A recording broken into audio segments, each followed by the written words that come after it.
So, as all of you know, if you've been paying attention, Israel is at war. It's a war against a violent, brutal, demonic terrorist organization, the Hamas, and it's a war against their proxies as well. The war has escalated. The war is still escalating. Israel's preparing for a ground assault. The political hanky-panky is in full swing, trying to delay the assault. Many politicians and many nations are already trying to discredit Israel or accuse Israel of certain things, such as not providing humanitarian aid. But Israel's ultimately going to ignore them and attack Hamas as they should. If you didn't know this, you should understand this. Israel does not care what the United Nations says or thinks. The surrounding nations know this. Iran is trying to separate themselves from the Hamas. Lebanon is trying to separate themselves from the Hezbollah. And even Russia, reluctantly, are showing support for Israel in the sense that they have contacted them and don't want a war, a full-scale war escalating there or in the Middle East. At least that's what they say, and I don't believe any of them for a second because they all hate Israel.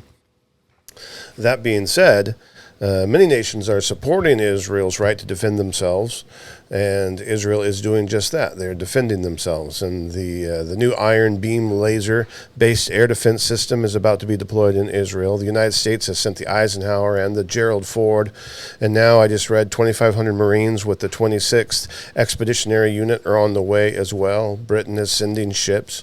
I mean, there's so much going on that you just can't keep up with it. The minute-by-minute changes I wake up to, and when I get my phone and I look, there's 200 updates I need to look at, and that's just from one source of information. But so it's coming in fast and furious. But just remember this, that the war is going to change the landscape of things globally. Not just there in the Middle East, which is obviously going to change, but also how things are globally. Even the news is referring to this war as a biblical event.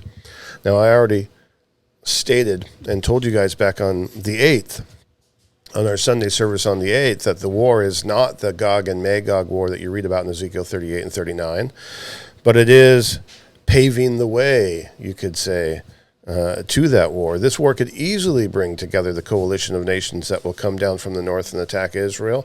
This war could easily lead to the events that destroy Damascus in Isaiah 17:1, right? One of the oldest continually inhabited cities in the world was going to end up being a ruinous heap. It's going to be destroyed. And this war could easily lead into the events that take down the United States as a superpower. When the ground assault starts, many of the countries that are currently supporting Israel will, in my opinion, change their allegiance because they never really supported Israel to begin with.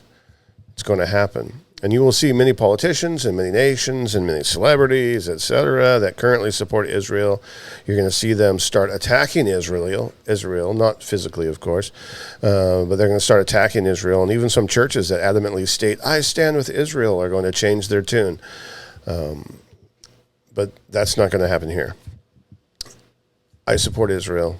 As a church, we support Israel. And so I thought I would go over a few points to remind you why.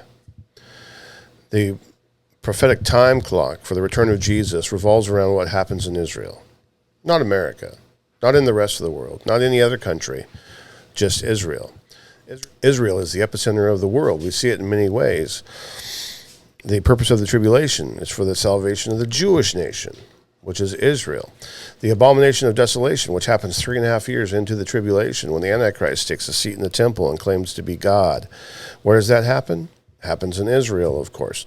The battle near the end of the tribulation, the Battle of Armageddon. Where does it take place? It takes place in the Valley of Megiddo, which is where? Is in Israel.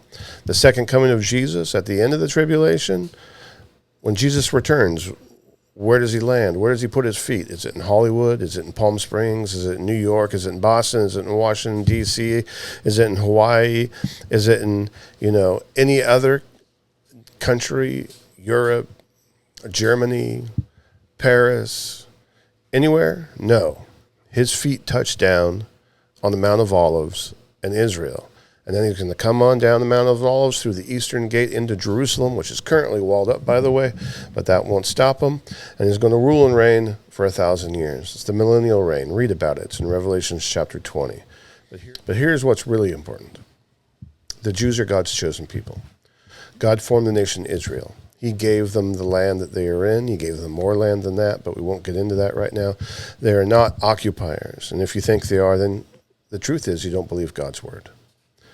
Israel is the apple of God's eye, as it tells us in Zechariah 2:8.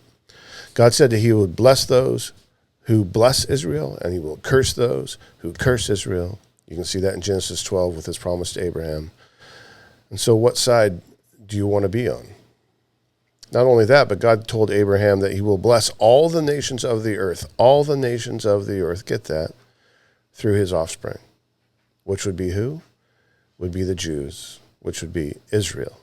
But more importantly, as Jesus tells the woman at the well in John chapter 4, which we went over just a couple of weeks ago, he said, salvation is from the Jews. How?